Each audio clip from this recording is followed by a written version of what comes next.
Un nouvel air souffle sur les lieux culturels. Après une période compliquée instaurée par le Covid-19, la nouvelle saison de l'usine à chapeaux promet de la découverte musicale et des artistes à la renommée indéniable.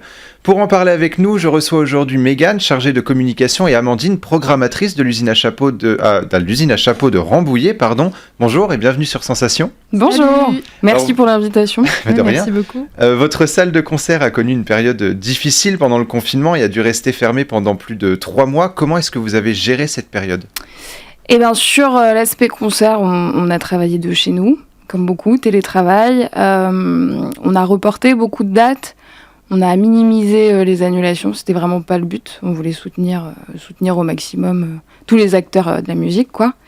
Donc de chez nous, à chercher de nouvelles dates, gérer tous ces casse-têtes d'agenda, et puis on y est arrivé. C'était important pour vous de justement reprogrammer ces artistes qui n'ont pas pu se produire ? Oui, c'était l'envie de la structure, c'était l'envie des tourneurs, des artistes.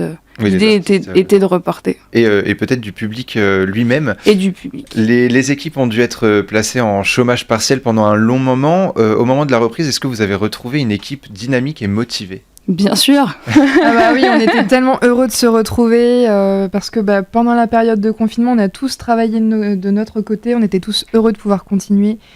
On a un job humain, quoi. Donc on a envie de voir des gens se retrouver tous ensemble, et ça permet aussi d'avancer quand même plus vite sur certains dossiers. Votre objectif, c'est ça, c'est de permettre l'accès à la culture, à la musique, à tout le monde. Là, pendant cette période-là, c'était pas possible. Comment est-ce que vous l'avez vécu, vous, personnellement, de vous dire mince, j'ai un métier, normalement, c'est de pouvoir faire rencontrer les artistes et le public, et là, je ne peux pas.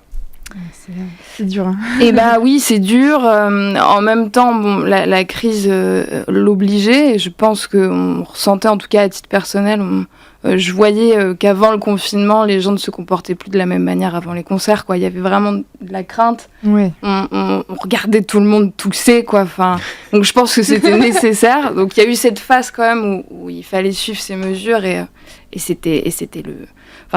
fallait que ça se fasse. Après, évidemment, on espère bien sûr que la rentrée pourra se faire, quoi. C'est plutôt... C'était nécessaire pendant ce confinement, pour le bien de tous, des artistes, du public, de nous tous, quoi. Maintenant, il faut que ça reprenne. Et après, gardons quand même un truc positif du confinement, c'est qu'il y a plein de choses qui ont vu le jour, en fait, de nouvelles méthodes, notamment en communication. Moi, j'ai pu faire un tas de choses nouvelles, vraiment dynamiser l'Instagram, être vraiment proche des gens, chercher des choses un peu drôles ou les vidéos des artistes, les partager, être en fait proche des gens tout en étant loin. Et ça, c'est hyper intéressant, et c'est vraiment... c'est ça qu'il faut retenir, c'est qu'il y a eu quelque chose de positif. C'est ça a été une période où vous avez pu aussi vous réinventer, vous. Exact. Et même les artistes, en fait. Et même soutenir ces artistes, justement, ne pas se lâcher, en fait, rester ensemble et se soutenir. Et ça, c'est la beauté du métier aussi, et on l'a redécouvert. Et justement, petite question à ce propos. Pendant le confinement, sur les réseaux sociaux, il y a eu des mini-concerts qui ont été faits, les artistes partageaient leurs vidéos, vous les repartagiez aussi également. Est-ce que pour vous, le numérique pourrait prendre une place importante, ou le plus important, c'est vraiment de se rencontrer ? La rencontre, quand même.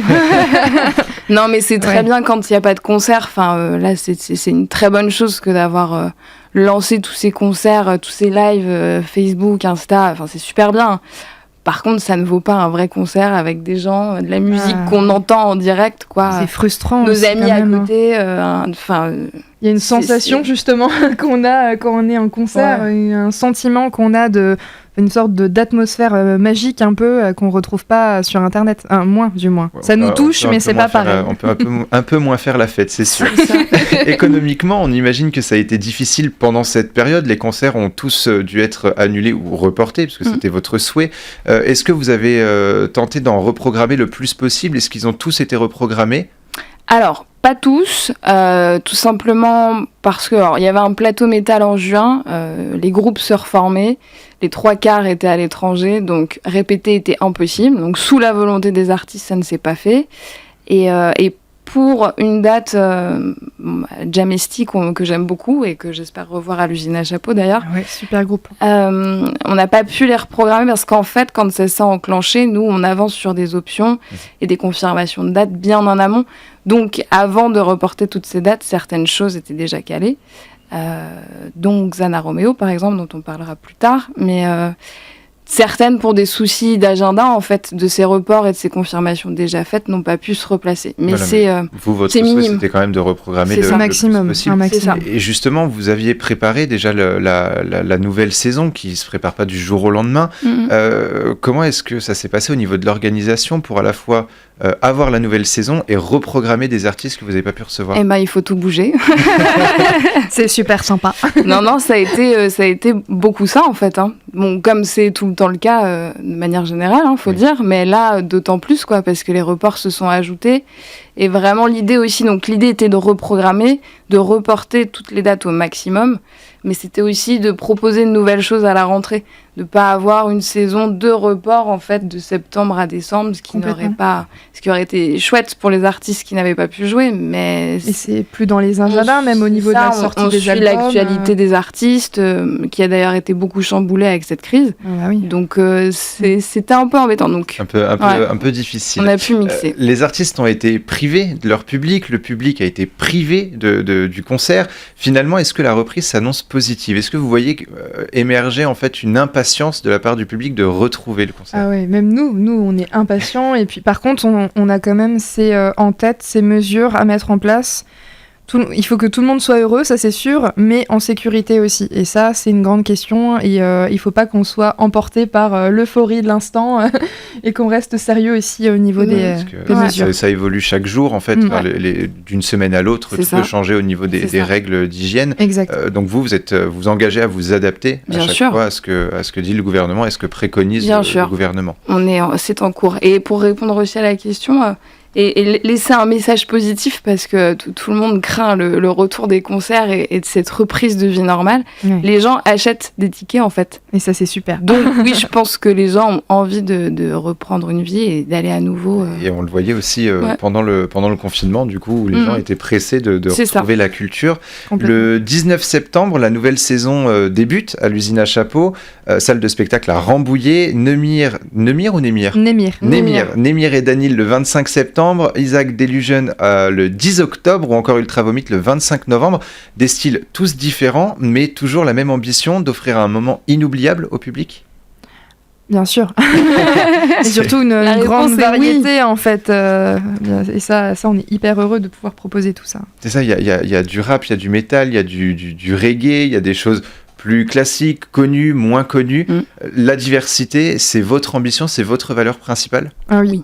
Comme toutes les SMAC, en général, les salles de musique, on est vraiment là-dessus. Soutenir tous les artistes, autant semi-professionnels que professionnels, c'est vraiment très important. Alors, Ultra Vomit est parmi tant d'autres un groupe qu'on ne présente plus. Vous êtes d'ailleurs fiers d'accueillir des groupes et des artistes connus et reconnus? Bah oui. On est très ouais, bien sûr. Bah oui, on est très contents. On est très contents de les recevoir à chaque fois, de recevoir le public aussi qui aime les projets. Et puis nous-mêmes, on est contents. On les rencontre aussi, c'est super. C'est ça, voilà, vous pouvez vous-même les rencontrer. C'est ça. Pour la deuxième fois, l'usine à Chapeau accueille le tremplin lycéen en cavale pour la phase de sélection, un événement qui semble vous tenir à cœur. Quel est le principe de ce tremplin ? Alors, pour tous les jeunes, en fait, surtout au lycée, c'est aussi une manière, en fait, d'entrer dans la musique, en fait, et dans le secteur. Et surtout de rencontrer des professionnels, parce que souvent quand on est au lycée ou après lycée en études, on n'a pas forcément les bons contacts, on ne sait pas forcément comment commencer en fait, comment s'initier si je puis dire dans ce milieu qui est quand même assez particulier. Et du coup c'est vraiment ce moyen-là de présenter son projet sur une scène avec des professionnels, de rencontrer des gens, de passer un super moment. C'est pas la compétition qui compte dans les lycéens en cavale, c'est vraiment l'aventure. C'est vraiment super pour les jeunes. En fait. Et les inscriptions sont possibles jusqu'au 15 septembre, il reste donc pas beaucoup de temps. Très rapidement, quels sont les critères à remplir pour être sélectionné ? Alors que je ressorte ma petite anti-sèche. Alors, En 3-4 mots, les principaux... Déjà, avoir moins de 25 ans. Alors, où est... Moins de 20 ans. Moins de 20 ans, pardon. Moins de 20 ans, que la moitié du groupe soit au moins lycéen quand même, et qu'on ait 50% de composition originale en fait. Si vous respectez ces critères, vous pouvez vous inscrire. Merci Mégane et Amandine d'avoir été avec nous. On peut retrouver toutes les informations sur votre site usineachapeau.fr et pour revoir ou réécouter cette émission, rendez-vous sur notre site et application Radio Sensation.